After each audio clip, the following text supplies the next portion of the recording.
माननीय न्यायाधीश महोदय पधार रहे हैं। All right.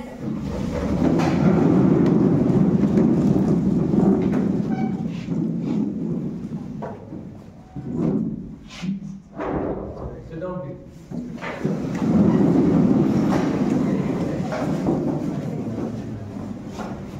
So, we have distributed the session trial into 4 stages. One by one, I'll tell you the stage and they will conduct the trial. In the first stage, the case will be opened by the public prosecutor and the defense and the public prosecutor will say their arguments in their favor, and on the basis of the arguments, the judge will decide whether to frame the charges or not. And if the judge frames the charge, he or she will ask the accused to plead guilty or not. आज की कार्रवाई शुरू की जाए। राज्य बनाम सुरेंद्र कुमार के मामले में अभियुक्त सुरेंद्र कुमार को न्यायालय के समक्ष पेश किया जाए। राज्य बनाम सुरेंद्र में अभियुक्त सुरेंद्र कुमार हाजिर हो।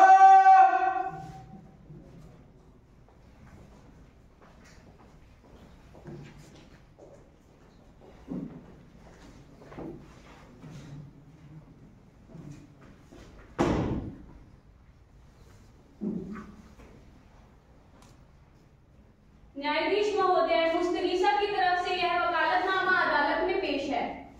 मैं न्यायालय से तर्क पेश करने की इजाजत चाहती हूँ।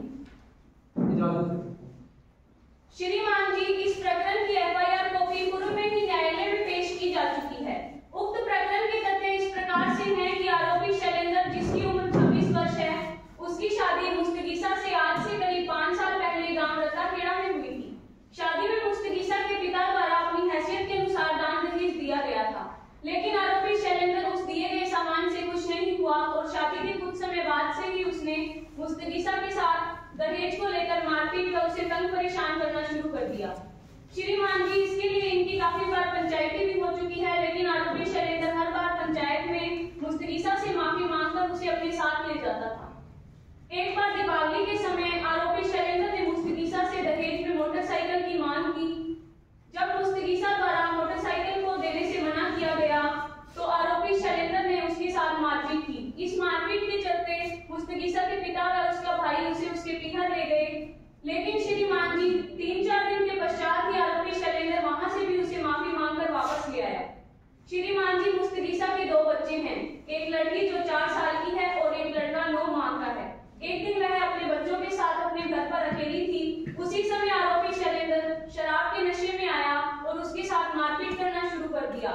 इसके साथ ही आरोपी शैलेंद्र ने उसे डिश के तार से उसका गला दबाकर मारने की कोशिश भी की। श्रीमान जी, इस मारपीट के चलते मुस्तगीसा बेहोश हो गई और इसके बाद उसे अपने मामा ससुर बालीराम के घर पर होश आया। वहां से उसके पिता और उसका भाई उसे उसके पीहर ले गए और उसे अस्पताल में भर्ती करवा दिया। अभियुक्त का उक्त कृत्य भारतीय दंड संहिता की धारा 498 धारा 307 एवं धारा 406 एवं धारा 323 के तहत दंडनीय अपराध है। That's all your honor. महोदय, मैं अभियुक्त की तरफ से अपना वकालतनामा पेश करना चाहती हूँ।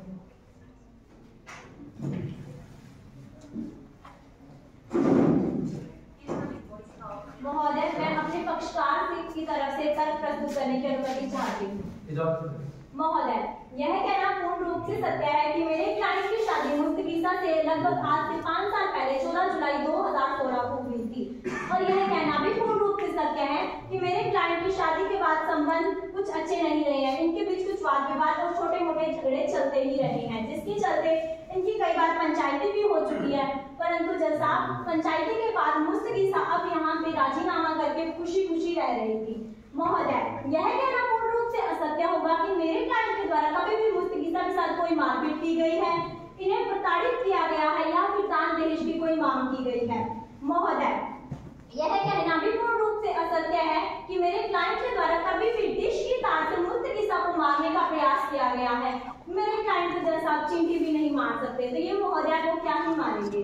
महोदय, तो मैं अंत आपसे यही कहना चाहती हूँ कि मेरे क्लाइंट पर भारतीय दंड संहिता की धारा 498 के 307, 406 और धारा 323 के तहत कोई अपराध बनता ही नहीं है। That's all your honor.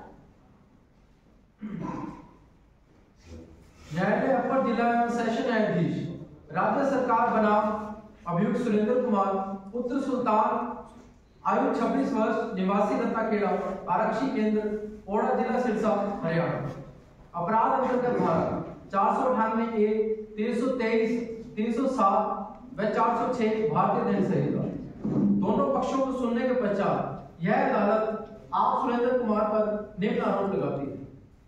पहला आरोप आप पर है कि आपके द्वारा अपनी पत्नी श्रीमती उर्मिला देवी के गले में विष की तार से जान से मारने का प्रयास किया गया।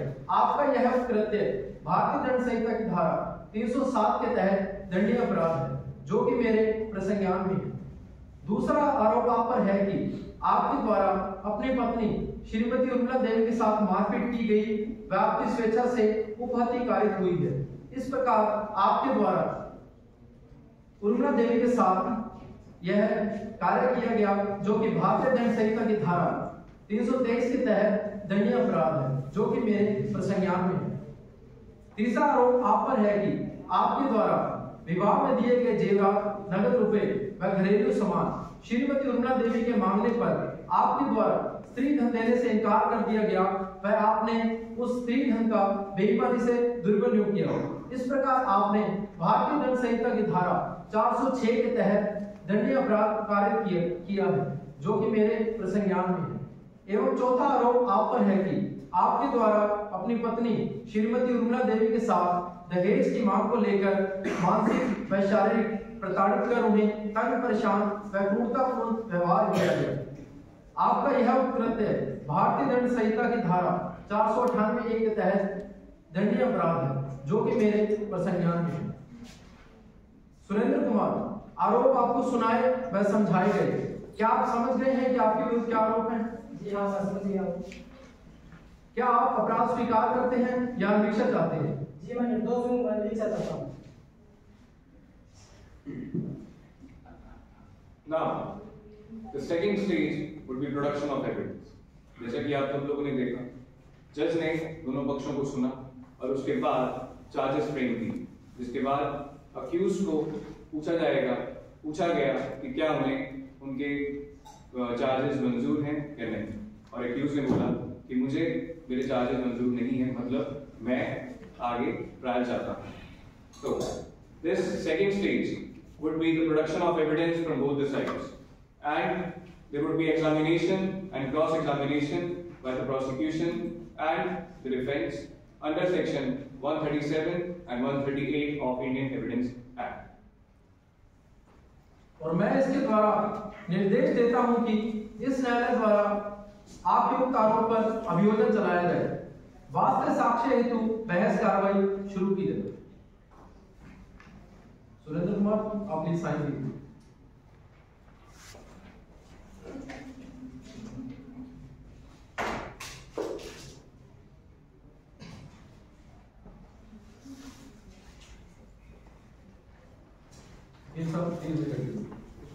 न्यायाधीश महोदय, मैं इस प्रकरण के साक्ष्य कालूराम को न्यायालय के समक्ष पेश करने की इजाजत चाहती हूँ। इजाजत है। गवाह कालूराम को अदालत के समक्ष पेश किया जाए। राज्य बनाम सुरेंद्र में गवाह कालूराम हाजिर हो।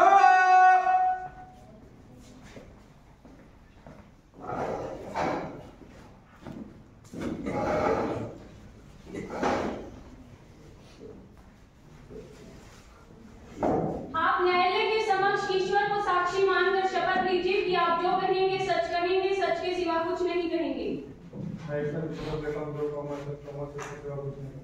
न्यायालय को बताइए आपका नाम क्या है, आपकी उम्र कितनी है, आपका निवास स्थान कहाँ है, आपका पेशा क्या है। न्यायालय को बताइए कि आप इस प्रकरण से किस प्रकार संबंधित हैं।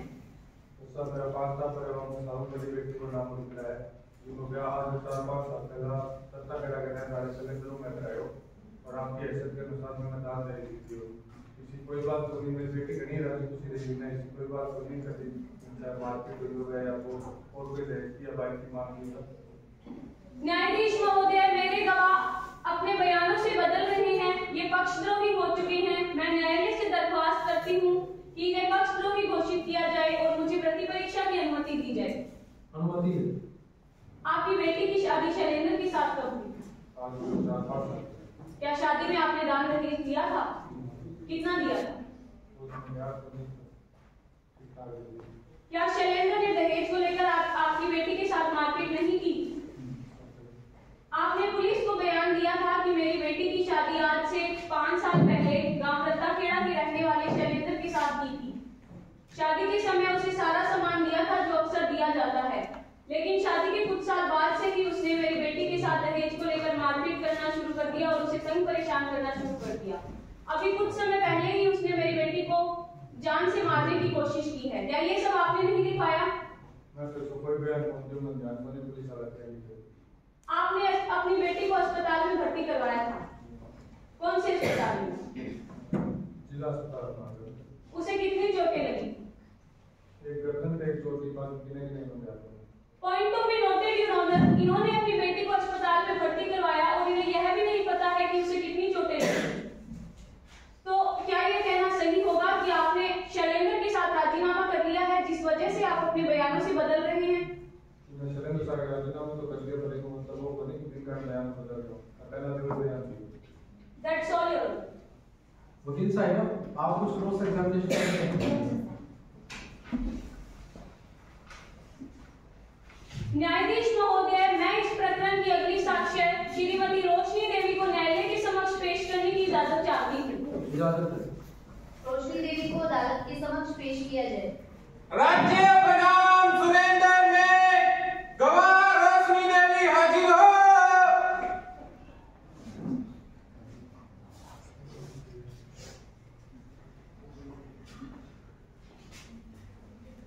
आप न्यायालय के समक्ष ईश्वर को साक्षी मानकर शपथ लीजिए कि आप जो कहेंगी सच के सिवा कुछ नहीं कहेंगी। मैं ईश्वर को साक्षी मान के शपथ लेती हूँ कि जो कुछ कहूंगी वो सच कहूंगी, सच के सिवाय कुछ नहीं कहूंगी। न्यायालय को बताइए कि आपका नाम क्या है? मेरा नाम रोशनी देवी। आपकी उम्र कितनी? 45 वर्ष। आपका निवास स्थान कहाँ है? चकवाला, जिला हनुमानगढ़। न्यायालय को बताइए कि आप उर्मिला से किस प्रकार संबंधित हैं? जी मेरे 5 टाबर है, वो सारी बड़ी बेटी उर्मिला है, बिको मैं आज 4-5 साल पहले गांव रत्ताखेड़ा फ्रेंड हस्बैंड ने लगा करते हो और 4-5 साल हो गए मैं दान दे दी उस दिन मैं को आपकी हैसियत के अनुसार और इसी कोई बात हुई कोई सुरेंद्र उर्मिला सर कोई मारपीट करी या दान दे की मांग करी। न्यायाधीश महोदय, मेरी गवाह अपने बयानों से बदल रही हैं, ये पक्षद्रोही हो चुकी हैं।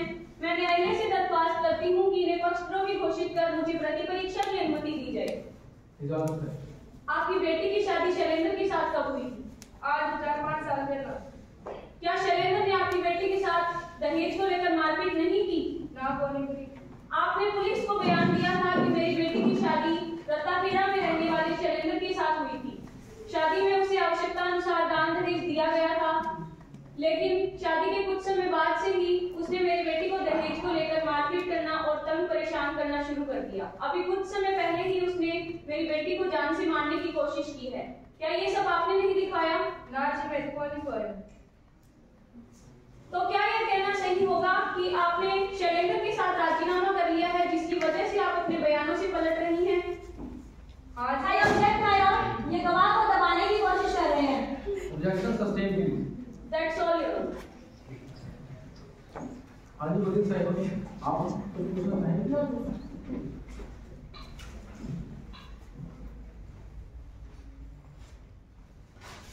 न्यायाधीश महोदय, मैं इस प्रकरण की अगली साक्ष्य श्रीमती चंद्रकला देवी को न्यायालय के समक्ष पेश करने की इजाजत चाहती हूँ। इजाजत है। गवाह चंद्रकला देवी को अदालत के समक्ष पेश किया जाए। राज्य बनाम सुरेंद्र में गवाह चंद्रकला देवी हाजिर हो।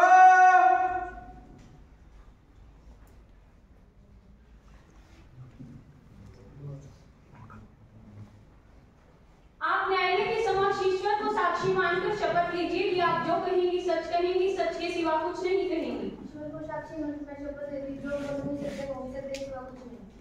न्यायालय को बताइए आपका नाम क्या है? चंद्रकला देवी। आप उर्मिला व शैलेंद्र को कैसे जानती हैं? वो मेरे पड़ोसी हैं।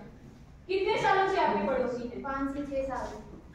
क्या आपने उर्मिला व शैलेंद्र के बीच कभी लड़ाई झगड़ा होते देखा है? हाँ जज साहब, 3 साल तक इनके बीच सब सही रहा, फिर नोक-झोंक होने लगी। पहले लगा कि आम बात है, पर ये आम बात नहीं थी। इनके आए दिन लड़ाई झगड़े होते थे, कोर्ट में इनकी सुनवाई होती थी, पंचायतें बैठती थी और इस सिलेंडर जैसा उर्मिला को हस्बैंड नहीं मिलना चाहिए। क्या आपने उर्मिला और शैलेंद्र के बीच कभी मारपीट होते देखी है? हाँ जज साहब, देखिए एक रात्रि की बात है, उर्मिला की चिल्लाने की आवाज आई। उसी वक्त मैं घर से बाहर गई और मैंने देखा कि शैलेंद्र उर्मिला को पीट रहा है। उसी वक्त मेरे पति ने मुझे घर बुला लिया, मैं घर चली गई। और झूठ बोला जज साहब, एकदम की झूठी है। कोई बात नहीं, आगे डॉक्टर साहब ने लेकिन रोज होता है। अरे आपने यार मामले से लड़ाई करती फिर बराबर को दुखा का दर्द अच्छा आ गया, ठीक हो जाएगा। रुक तुम आप इस समय अदालत में खड़े हैं, सो प्लीज बिहेव योरसेल्फ। अगर आपको कुछ बताना है, कुछ कहना है तो आप अपने वकील के मदद से बताइए और आपकी यह गलती आगे से बिल्कुल बर्दाश्त नहीं की जाएगी। आपके ऊपर कंटेम्प्ट ऑफ कोर्ट का चार्ज लगा दिया जाएगा। और चंद्रकला जी, आप भी इस बात का ध्यान रखिए प्लीज में करिए। That's all your turn please. महोदय, मैं चंद्रकला जी से कुछ क्रॉस क्वेश्चन करने की अनुमति चाहती हूँ। इजाजत। चंद्रकला जी, आपका घर सुरेंद्र के घर से कितना दूर है? 50 से 60 मीटर की दूरी पे। क्या उर्मिला जी का कमरा गली से दिखाई देता है? हाँ जी, दिखाई देता है। तो क्या आपको पूर्ण रूप से यकीन है कि आपने सुरेंद्र को ही देखा था कि वो उर्मिला जी को पीट रहे थे? उस वक्त मैंने चश्मा नहीं लगाई थी, मुझे लगा कि सुरेंद्र उर्मिला को पीट रहा है, मैंने परछाई देखी। Point to be noted my Lord, इन्हें सिर्फ लगा कि सुरेंद्र उर्मिला को पीट रहा है, जबकि इन्होंने अपनी आंखों से साफ तौर पर कुछ देखा ही नहीं था। तो यह कहना भी सत्य होगा क्या चंद्रकला जी कि आपने अपनी आंखों से सुरेंद्र को नहीं देखा था कि वो उर्मिला जी को पीट रहे हैं? जी हाँ। तो हमारे तो संज्ञान में यह भी आया है कि अपने घर में भी नितिन के झगड़े चलते रहते आई हैं। ऑब्जेक्ट योर ऑनर, इस बात का इस प्रकरण से कोई संबंध नहीं है। Objection sustain. That's all your honour.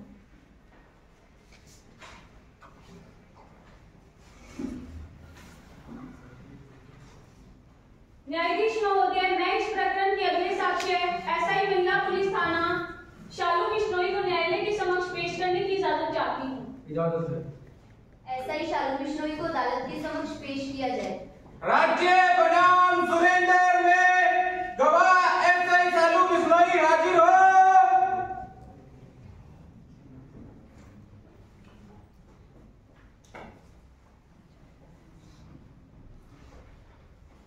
आप न्यायालय के समक्ष ईश्वर को साक्षी मानकर शपथ लीजिए कि आप जो कहेंगी सत्य कहेंगी, सत्य के सिवा कुछ नहीं कहेंगी। मैं ईश्वर को साक्षी मानकर शपथ लेती हूँ, मैं जो भी कहूंगी सच कहूंगी, सच के सिवा कुछ भी नहीं कहूंगी। न्यायालय को बताइए आपका नाम क्या है? शालू बिश्नोई। आप किस पद पर कार्यरत हैं? मैं महिला पुलिस थाना हनुमानगढ़ जंक्शन में एसआई के पद पर कार्यरत हूँ। जब आपने उर्मिला को अस्पताल में देखा तो आपने उसे किस अवस्था में पाया? उस रोज उर्मिला जी चिकित्सालय में इलाज के लिए भर्ती थी और उसकी गर्दन पर कुछ चोटों के निशान थे। उसके बयान मेरे द्वारा लिए गए और लेखबद्ध किए गए, जो प्रजाति 08 है। क्या बयान देते समय मैं पूरे होश में थी? हाँ, मैं पूर्ण सक्षम और होशावास में थी। That's all, Your Honor. Your turn, please. महोदय, मैं गवाह से कुछ क्रॉस क्वेश्चन करने की अनुमति चाहती हूँ। इजाजत है। ऐसा ही साहिबा, आप हॉस्पिटल के लिए कब रवाना हुई थी? लगभग 12 बजे। हॉस्पिटल और थाना के बीच में लगभग कितनी दूरी है? 8-9 किलोमीटर की। जब आपने उर्मिला जी से बयान लिए तो वहाँ और कौन मौजूद था? उनकी माता रोशनी देवी। यह कहना भी सत्य है कि आपने उर्मिला जी से किसी खाली पेज पर भी हस्ताक्षर किए थे? यह कहना गलत होगा जज साहब। उर्मिला जी बयान देने में सक्षम है या नहीं, इसके बाबत आपने डॉक्टर से सर्टिफिकेट प्राप्त किया था? हाँ, मैंने सर्टिफिकेट लिया था। तो वो सर्टिफिकेट कहाँ है? वो आज पत्रावली में मौजूद नहीं है। अगर सर्टिफिकेट पत्रावली में मौजूद नहीं है तो इस समय वो सर्टिफिकेट कहाँ है? सॉरी सर, वो मिसप्लेस हो गया। Point to be noted my Lord, आज वो सर्टिफिकेट पत्रावली में मौजूद ही नहीं है और इसी के साथ सर्टिफिकेट मिसप्लेस हो चुका है। ऐसा ही ma'am, first of all where is your uniform? इस बात का आगे से ध्यान रखिएगा प्लीज। नेक्स्ट टाइम आप बिना यूनिफॉर्म में कोर्ट में नहीं आएंगे। अगर आप आए तो आपके ऊपर फाइन लगा देंगे। और आप इतने बड़े रैंक पे कार्यरत हैं और आपको ये नहीं पता सर्टिफिकेट कहाँ है। आप लोगों की इन्हीं लापरवाहियों के कारण आमजन में ये बातें हमेशा चलती रहती हैं। पुलिस कोई काम की नहीं है, पुलिस कोई काम नहीं करती है। आपकी इस लापरवाही के कारण और इस लापरवाही को ध्यान में रखते हुए भारतीय दंड संहिता की धारा 175 के तहत आपके ऊपर कार्रवाई की जाएगी। आप प्लीज पीछे होकर खड़े रहिए। प्लीज यू में कटिए। That's all your honour. न्यायाधीश महोदय, मैं इस प्रकरण के अगले गवाह सरपंच जगदीश सिंह को न्यायालय के समक्ष पेश करने की इजाजत चाहती हूँ। इजाजत है। सरपंच जग्गी सिंह को अदालत के समक्ष पेश किया जाए। राज्य बनाम सुरेंद्र में गवाह सरपंच जग्गी सिंह हाजिर हो।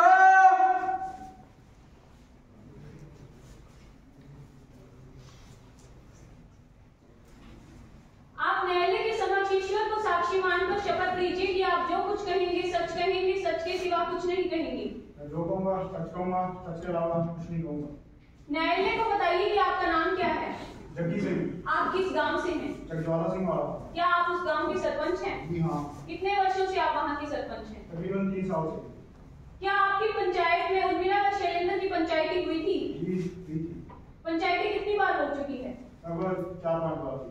ज्यादातर किस बात को लेकर विवाद रहता था? जैसा जो भी आप देने हैं जी, मियां बीवी से छोटी मोटी लड़ाइयां होती रहती हैं, तो ऐसे करके सारी बचेता हुई हैं। क्यों ना बचेता शैलेंद्र ने सारे सामने माफी मांग के आपकी कार्रवाई दोबारा भी निकाल गया कि वो हमेशा अपने नाम ले जाता था। बस यही कुछ हुआ है जी। क्या आप ये बयान इस वजह से दे रहे हैं कि शैलेंद्र के पिता आपके करीबी मित्र हैं? I object my lord, ये गवाह पे इल्जाम लगा रहे हैं। Objection overruled. क्या आप ये बयान किसी दबाव में दे रही हैं? नहीं, ये सब गलत है। That's all your. हाँ जी वकील साहब, आप कुछ पूछना चाहेंगे? No sir।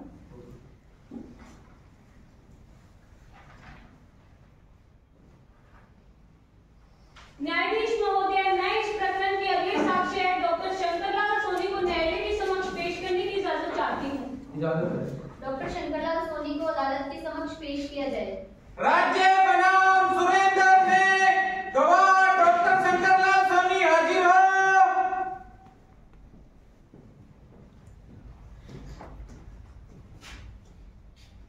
आप न्यायालय के समक्ष ईश्वर को साक्षी मानकर शपथ लीजिए कि आप जो कहेंगे, सच के सिवा कुछ नहीं कहेंगे। मैं शपथ लेता हूँ, मैं जो कहूँगा सच कहूँगा, सच के सिवा कुछ नहीं कहूँगा। न्यायालय को बताइए कि आपका नाम क्या है?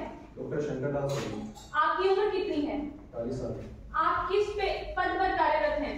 जी मैं मेडिकल जूरिस्ट के पद पर जिला हॉस्पिटल हनुमानगढ़ टाउन में कार्यरत हूँ।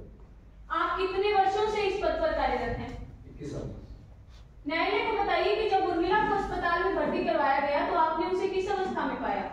जैसा 4 मार्च 2021 को मैं जिला हॉस्पिटल हनुमानगढ़ टाउन में मेडिकल जूरिस्ट के पद पर कार्यरत था। उस रोज मैंने पीड़िता उर्मिला को बेहोशी हालत में हॉस्पिटल में पाया। She was unconscious. After that उनका मेडिकल एग्जामिनेशन किया गया, जो कि एग्जिबिट 4 में दिया गया है, जिसमें ECR चोटों का अंक है। चोट की प्रवृत्ति कैसी थी? जब मेरे द्वारा उनका एग्जामिनेशन किया गया तो उनके गले पर एक लिगेचर मार्क था, जो कि गले के मध्य भाग में था, जिसका साइज 20 सेंटीमीटर था। जख्म का रंग गहरा भूरा था, जिसकी जख्म का रंग गहरा भूरा था, जिसकी अवधि मुआयना करने से 24 से 72 घंटे के बीच की थी। जैसा चोट की प्रवृत्ति जाने तो पुलिस द्वारा तहरीर दी गई, जो कि एग्जिबिट 6 में दी गई है, और एग्जिबिट 6 में मेरे द्वारा चोट की रिपोर्ट दी है। That's all your honor. Your turn please. महोदय, मैं गवाह से एक क्वेश्चन पूछने की अनुमति चाहती हूँ। इजाजत। डॉक्टर साहब, आपसे मेरा बस एक ही सवाल है। जब आपने उर्मिला जी को एग्जामिन किया तो उनके गले के चारों तरफ निशान पाए गए थे? जी नहीं, चारों तरफ ये सिर्फ गले के मध्य भाग में। Point to be noted my lord, Urmila ji के गले के सिर्फ मध्य भाग में ही निशान पाए गए हैं, but according to forensic report, अगर किसी व्यक्ति का गला घोंटों से मारने का प्रयास किया जाता है तो गले के चारों तरफ निशान पाए जाते हैं। That's all your honour. न्यायाधीश महोदय, मैं इस प्रकरण की मुख्य साक्ष्य श्रीमती उर्मिला देवी को न्यायालय के समक्ष पेश करने की इजाजत चाहती हूँ। इजाजत है। उर्मिला देवी को अदालत के समक्ष पेश किया जाए। राज्य बनाम सुरेंद्र में गवाह उर्मिला देवी हाजिर हो।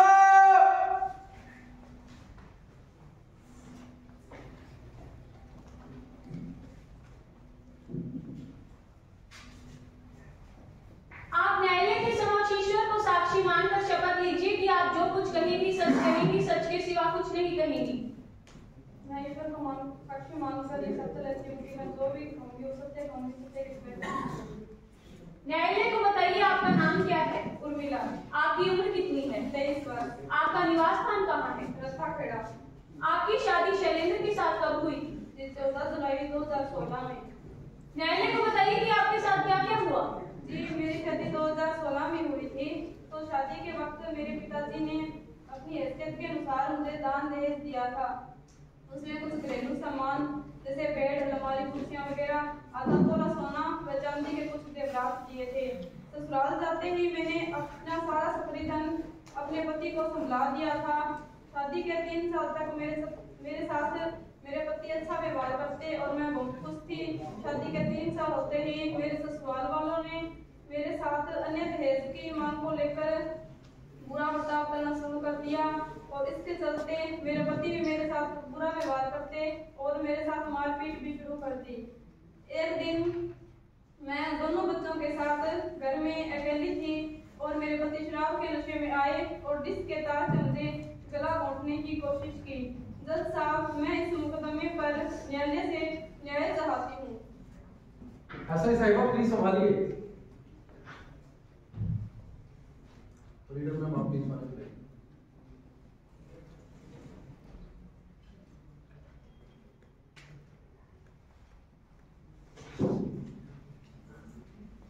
उर्मिला जी, क्या आप ठीक हैं? जी जज साहब, मैं जज साहब नमो गया धन्यवाद। किसी कोई बात नहीं, आप नुकसान आएंगे इसलिए आप लोग को झूठ बोले। सुरेंद्र कुमार, वकील साहब अपने कार्ड को सुनाइए प्लीज। मैं कर That's all, Your Honor.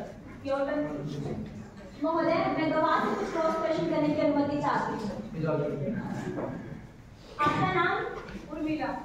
Urmila ji, क्या आज आपने नाश्ता किया है? I object, Your Honor. इस बात का इस प्रकरण से कोई संबंध नहीं है। Objection sustain. प्लीज मैम आप केस के रिगार्डिंग क्वेश्चन कीजिए। Sorry madam. उर्मिला जी, आपके पति का नाम? शैलेंद्र। आपकी शादी कब हुई? जी 14 जुलाई 2016 में। क्या यह शादी आपकी सहमति से हुई थी? जी हाँ। आपके कितने बच्चे हैं? जी 2 बच्चे हैं। आपके अपने पति के साथ संबंध कैसे थे? I object, Your Honor. ये मेरे गवाह को गुमराह करने की कोशिश कर रही है। ये कैसा ऑब्जेक्शन हुआ माय लॉर्ड? Objection overruled. संबंध तो बताने ही पड़ेंगे मोहतरमा। आप समझिए प्रोसीड। बताइए उर्मिला जी, आपके अपने पति के साथ कैसे संबंध थे? जी शादी के 3 साल तक तो मेरे संबंध बहुत अच्छे थे। उसके बाद मेरे पति ने दहेज की मांग को लेकर मेरे साथ बुरा व्यवहार करना शुरू कर दिया। और फिर भी आपने पति के साथ रहना ठीक समझा? Point to be noted my Lord, इनके पास भी कोई जवाब नहीं है। अगर इनके संबंध इतने खराब हो चुके थे, इनके पति इनको इतना प्रताड़ित कर रहे थे, फिर इन्होंने इस रिश्ते में रहना ठीक समझा ही क्यों? उर्मिला जी, आपने केस कब दर्ज करवाया था? जी 2 माह पहले। पर पुलिस रिपोर्ट के अनुसार तो केस 4 महीने पहले दर्ज हुआ है। जी वो मुझे अच्छी तरह से याद नहीं है। Point to be noted my lord, Urmila ji court में झूठे बयान दे रही हैं। ये कोर्ट को मिसगाइड करने की कोशिश कर रही हैं। उर्मिला जी, क्या आपकी पंचायत भी हो चुकी है? जी। कितनी बार? जी 4 बार। और पंचायत में क्या तय हुआ था? जी मेरे पति मुझे यही कहकर मायके से वापस ले आते थे कि आइंदा बात ऐसा नहीं होगा और नहीं कहीं दहेज की मांग की जाएगी। Point to be noted my Lord, जैसा कि कोर्ट के समक्ष इस तथ्य को पहले ही साबित किया जा चुका है कि किसी भी पंचायती में दहेज को लेकर तो कभी कोई बात हुई ही नहीं थी। सभी पंचायतें छोटे-मोटे विवाद और झगड़ों के चलते होती थी, जिनका समाधान पंचायत द्वारा किया जाता रहा है। उर्मिला जी, जैसा कि आपने न्यायालय को बताया कि आपने अपना सारा स्त्रीधन अपने पति को दे दिया है, क्या वो अब भी आपके पति के पास ही है? जी वो मेरे पति के पास है। महोदय, मैं इस कोर्ट में एक सबूत पेश करने की इजाजत चाहती हूँ। I object, Your Honor. इसकी पहले कोई सूचना नहीं दी गई थी। वकील साहिबा, यह एविडेंस आपने पहले फाइल में क्यों नहीं दिया? जैसा मैं क्षमा प्रार्थी हूँ, परंतु ये एविडेंस मुझे भी अभी 1 घंटे पहले ही प्राप्त हुआ है और इसकी अभी आवश्यकता है। वकील साहिबा, अगर केस के रिगार्डिंग हमें कुछ अच्छे एविडेंसेस मिल रहे हैं, इससे हमें काफी मदद मिलेगी केस को सॉल्व करने की। सो प्लीज एक बार देख लीजिए। Objection over.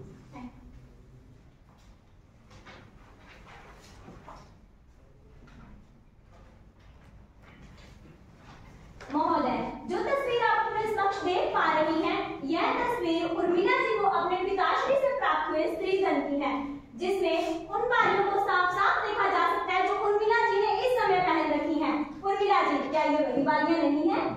जी मुझे अच्छी तरह से याद नहीं है। Point to be noted my lord, Urmila ji इस समय भी झूठ बोल रही है। ये झूठ पे झूठ बोले जा रही है। ये कोर्ट को मिसगाइड करने की कोशिश कर रही हैं। उर्मिला जी, जैसा कि आपने कोर्ट को बताया, आपके पति पर आपको मारने का भी प्रयास किया गया था। हाँ जी। कैसे? जिसके साथ से गला घोंटकर। Point to be noted my lord, इस तथ्य को भी कोर्ट के समक्ष पहले ही साबित किया जा चुका है कि अगर किसी व्यक्ति का गला घोंटकर उसे मारने का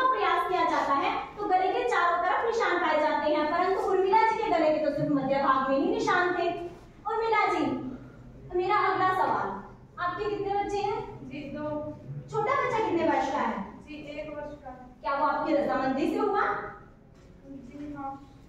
तो जब आपने देखा कि आपकी जिंदगी में इतनी प्रताड़ना चल रही है, आपको इतना मारा पीटा जा रहा है, फिर भी आपने इस बच्चे को जन्म देना ठीक समझा? Point of noted my Lord, इनका भी इनके पास कोई जवाब नहीं है। अगर इन्हें इतना प्रताड़ित किया जा रहा था, इन्हें मारा पीटा जा रहा था, तो इन्होंने इस बच्चे को जन्म दिया ही क्यों? इस बात को तो हम सभी जानते हैं। अगर एक बच्चा जन्म लेता है तो 9 माह तक अपनी माँ के पेट में ही पलता है, सभी मानते हैं, सभी जानते भी हैं। अगर जब इस बच्चे ने जन्म लिया, 9 माह तक अपने माँ के पेट में रहा और इस समय बच्चा 1 वर्ष का हो चुका है, तो अवधि हुई लगभग 2 साल। अगर इनके जीवन में इतने ही संकट थे तो इन्होंने इस बच्चे को जन्म दिया ही क्यों? बताइए उर्मिला जी, आपने इस बच्चे को जन्म दिया ही क्यों?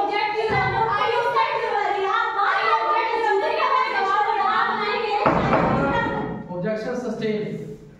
मैम आप प्लीज अपने हद में रहकर क्वेश्चन कीजिए। Sorry my lord. What is this? Please maintain the decorum and dignity of the court. Please continue. Urmila ji, मेरा बस आपसे एक आखिरी सवाल है। आपने झूठा मुकदमा क्यों दायर किया है? कोर्ट आपके आंसू नहीं देखना चाहता उर्मिला जी, कोर्ट सच सुनना चाहता है। आप बताइए कि आपने मेरे क्लाइंट पे झूठा मुकदमा क्यों दायर किया? आप कोर्ट को बार-बार झूठे बयान क्यों दे रही है? प्लीज कोर्ट को सच्चाई बताइए उर्मिला जी।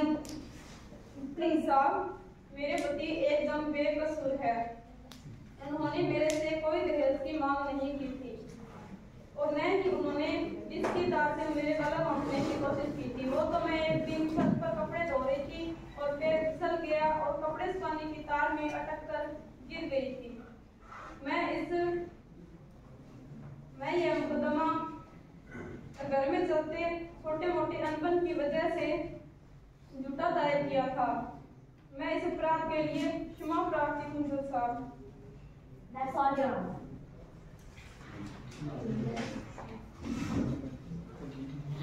सुरेंद्र कुमार, क्या आप कुछ कहना चाहेंगे? साहब मुझे नहीं पता कि केस क्यों दायर किया है। हम तो शादी के बाद राजी खुशी रहते थे और छोटी मोटी लोग जो हर घर में होती रहती थी साहब, लेकिन बात इतनी आगे तक बढ़ जाएगी इसका मुझे पता नहीं था और मैं सिर्फ न्यायालय से न्याय चाहता हूँ और कुछ नहीं। अगर उर्मिला चाहे तो आज भी उसके साथ रहना चाहिए। So, the second stage is over. दोनों तरफ से एविडेंस हो चुके हैं, जज ने दोनों तरफ के एविडेंस सुन ली। Third stage is the final arguments of both the parties. As judge has not acquitted the accused under section 232, तो अब जो next stage है, उसमें जज दोनों पार्टी से अपने final arguments के लिए उन्हें कॉल करें। Final arguments आपके एक concise arguments होते हैं, जिसमें आप लास्ट में जो भी बोलना चाहते हैं जज को in your favor आप कहें। वास्ते बहस कार्रवाई शुरू की जाए। श्रीमान जी, मैं मुस्तगीसा की तरफ से बहस करने की इजाजत चाहती हूँ। इजाजत है।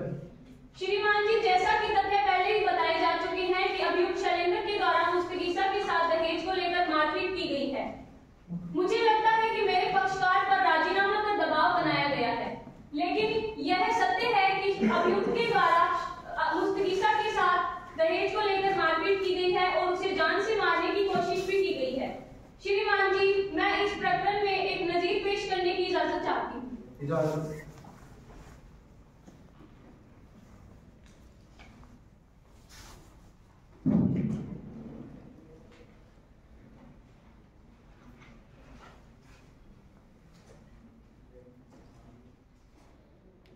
श्रीमान जी, यह अभी हाल ही के माननीय उच्चतम न्यायालय के मुनि लक्ष्मी बनाम नरेंद्र बाबू क्रिमिनल अपील नंबर 3297/2023 का ही मामला है। इसमें भी माननीय उच्चतम न्यायालय के समक्ष ऐसे ही तथ्य प्रस्तुत थे। श्रीमान जी, इस मामले में भी सभी गवाह पक्षद्रोही हो चुके थे, लेकिन माननीय उच्चतम न्यायालय ने आरोपी को दंडित करके पीड़िता के पक्ष में न्याय दिया था।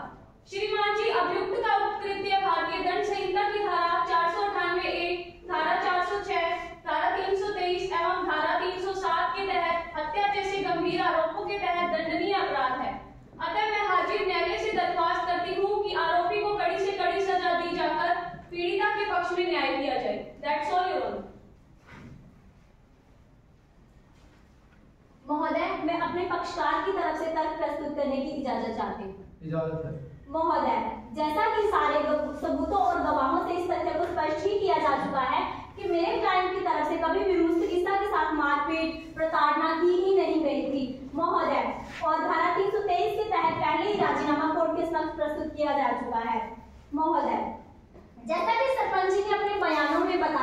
कि कोई भी पंचायती दहेज को लेकर हुई ही नहीं थी, मतलब कि मेरे क्लाइंट की तरफ से कभी कोई दहेज की मांग की ही नहीं गई थी। इसी प्रकार मुस्तगीसा के माता पिता द्वारा भी इस बात को स्वीकार किया गया है कि मेरे क्लाइंट ने कभी भी ना तो उर्मिला जी को मारा था और ना ही कोई दहेज की मांग की थी। और फोरेंसिक रिपोर्ट्स भी यही कहती हैं महोदय कि अगर किसी व्यक्ति को मारने का प्रयास किया जाता है तो गले के चारों तरफ निशान पाए जाने चाहिए थे, परंतु मुस्तगीसा के गले के तो सिर्फ मध्य भाग में ही निशान पाए गए थे। इसी प्रकरण में मैं एक नाज़ीर प्रस्तुत करने की इजाजत चाहती हूँ। इजाजत है।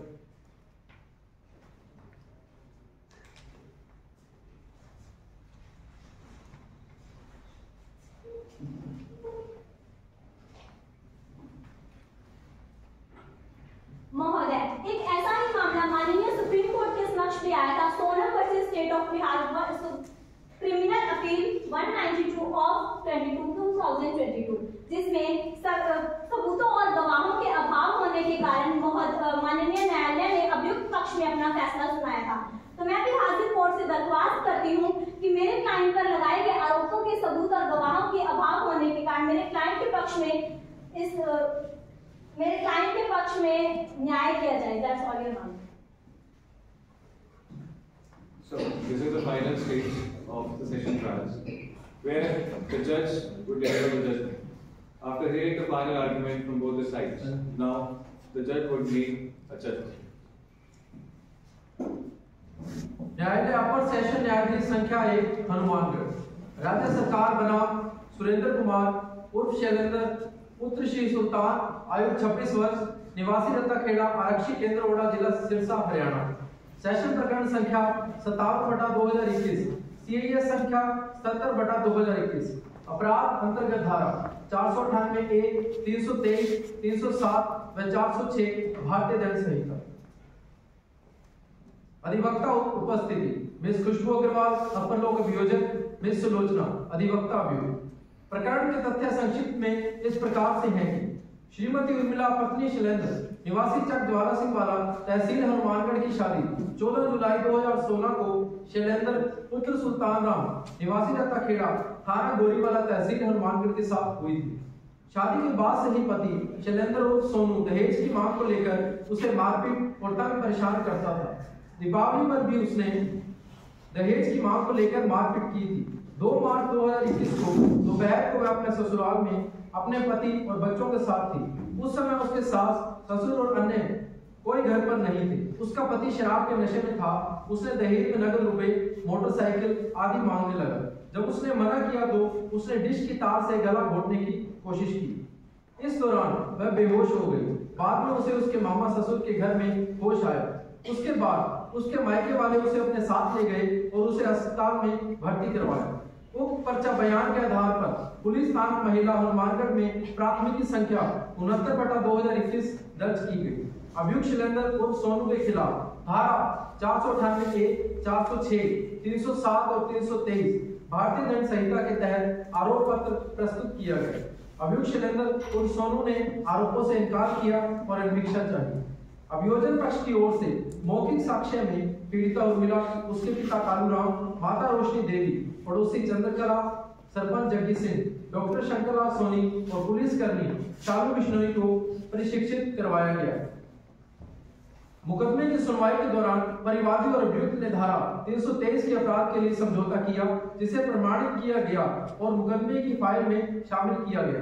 अब मुकदमे में अभियुक्त के विरुद्ध धारा 498A, 406 और 307 के अपराधों तक ही सुनवाई बाकी है। अभियोजन पक्ष ने दस्तावेजी साक्ष्य के रूप में वारंट जब्ती, मौके का नक्शा मौका, बरामदगी की पुष्टि की नक्शा मौका, मेडिकल रिपोर्ट, शिकायत, पुलिस बयान, पर्चा बयान, प्रार्थना पत्र, मालखाना रजिस्टर की मूल प्रति, गिरफ्तारी और तलाशी का वारंट, फर्द इतला धारा 27, साक्ष्य अधिनियम, मौके की नक्शा मौका, रवानगी के संबंध में रोज नामचा में अंकन, वापसी का अंकन आदि प्रस्तुत की। अभियुक्त को धारा 313 दंड प्रक्रिया संहिता के तहत परीक्षा की गई तो अभियुक्त ने कहा कि साक्षी रंजिशवश झूठ बोल रहे हैं, वह निर्दोष है, वह मुकदमा झूठा बनाया गया है। वह उन्होंने कोई उपयुक्त साक्ष्य पेश नहीं की। दोनों पक्षों की अंतिम बहस सुनी गई। अभियुक्त के वकील ने तर्क दिया कि परिवादी पीड़िता ने अभियोजन पक्ष की कहानी का समर्थन नहीं किया है और वह पक्षपातपूर्ण हो गई है। पीड़िता के पिता, भाई, सास और ससुर ने भी पक्ष की कहानी का समर्थन नहीं किया। अभियुक्त के वकील ने कहा कि अभियोजन पक्ष के पास अभियुक्त के खिलाफ कोई ठोस साक्ष्य नहीं है।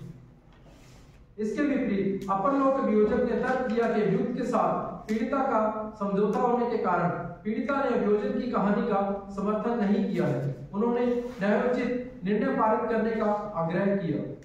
बहस पर विचार किया गया और पत्रावली का अवलोकन किया गया। इस प्रकरण के निर्णय न्यायालय के समक्ष विचारणीय प्रश्न इस प्रकार है। प्रथम प्रश्न, क्या अभियुक्त ने परिवादी श्रीमती उर्मिला जिसका विवाह आप अभियुक्त के साथ 14 जुलाई 2016 को हुआ था, वो आपने दहेज की मांग को लेकर प्रताड़ित कर उसे तंग परेशान कर पूर्णतः व्यवहार किया?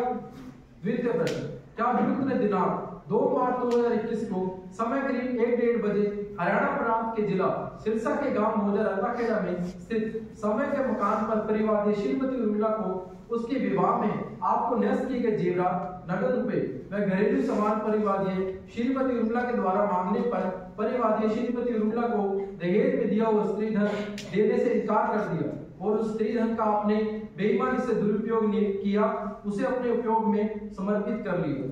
तृतीय प्रश्न, क्या अभियुक्त ने समय की पत्नी परिवादी श्रीमती उर्मिला की हत्या करने की आशय से श्रीमती उर्मिला के गले में उसे मारने के लिए काले रंग के डिस्क केबल तार को लपेटकर जोर से गला दबा दिया, जिससे यदि मजबूबा श्रीमती उर्मिला देवी की मृत्यु हो जाती तो अभियुक्त हत्या के अपराध का दोषी होता।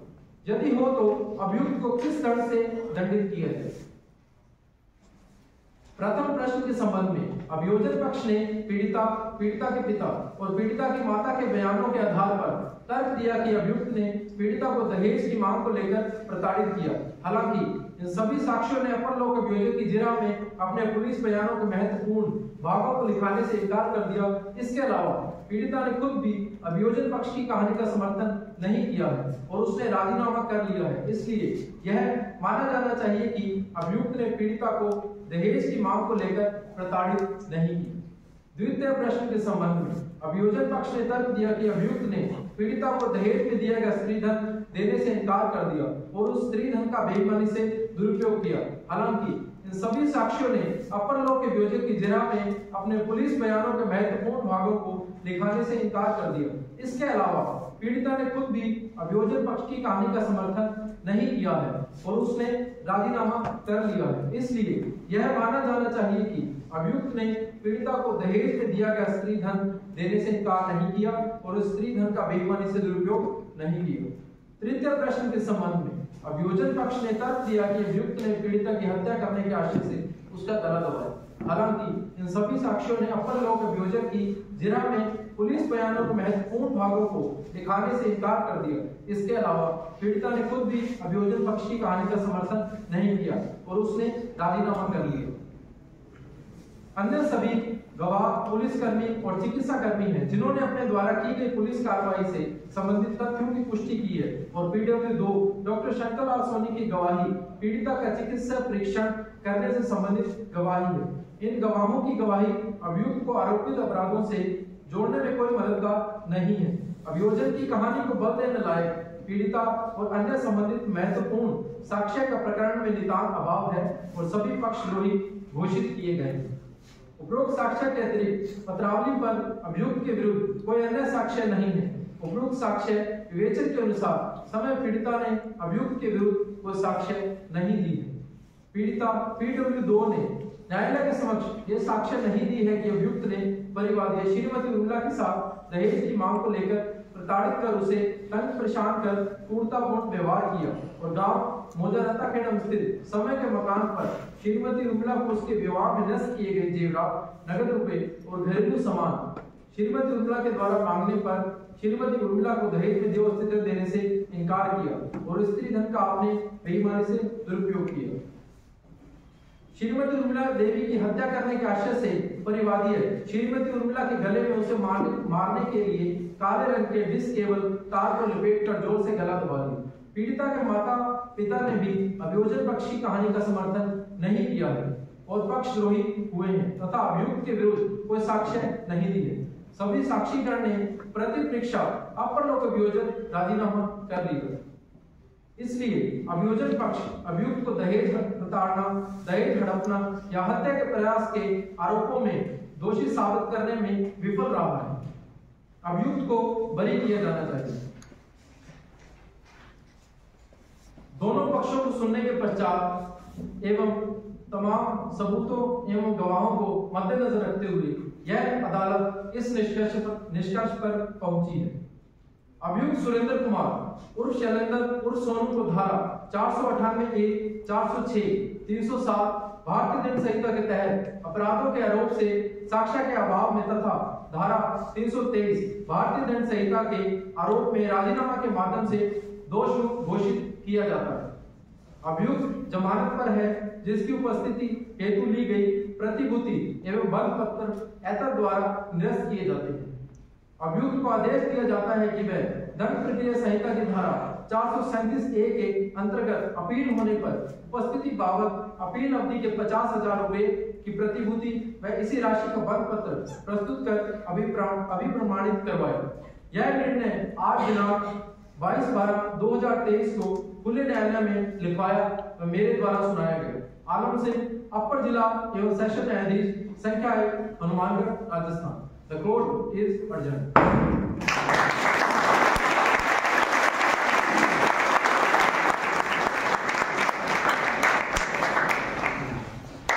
So, this was the session prior.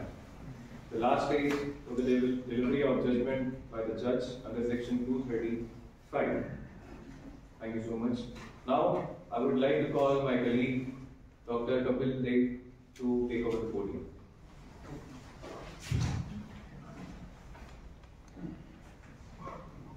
आज हमारे कॉलेज में मूड कोर्ट का आयोजन किया गया है, जिसमें जो भी प्रतिभागी हैं उनके बारे में आपको डिटेल बता देता हूँ।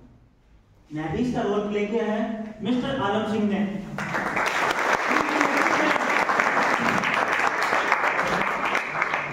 सेकंड, लोक अभियोजक का रोल प्ले किया है खुशबू अग्रवाल ने।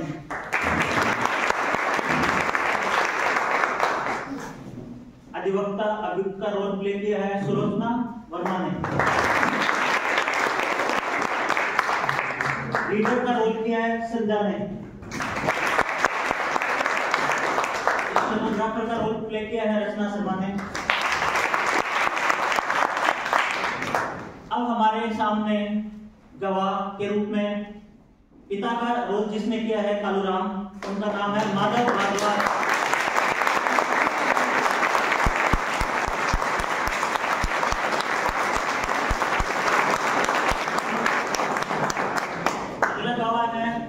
देवी जिसने मां का रोल प्ले किया है वो है हमारे स्टूडेंट पड़ोसी चंद्रकला, जिसका रोल प्ले किया है हर्षा सोनी। अगले हमारे गवाह है सरपंच जग्गी सिंह।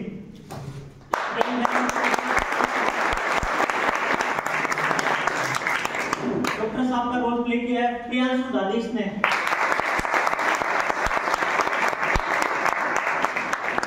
का रोल प्ले किया है हेमा ने।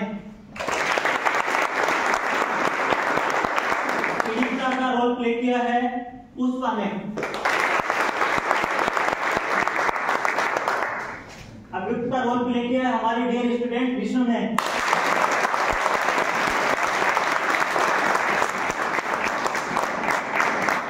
कांस्टेबल का रोल प्ले किया है आकाशदीप ने। रोल जो कि सबसे इंपॉर्टेंट रोल है वो प्ले किया है होकर के रूप में शुभम वर्मा।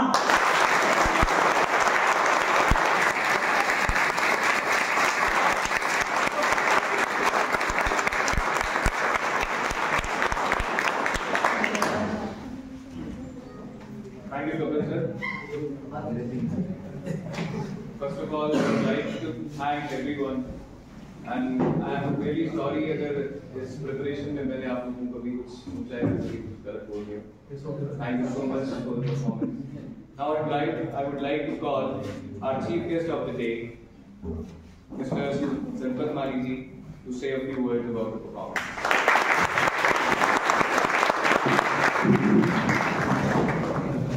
कैमरा उत्तर ले जाइए।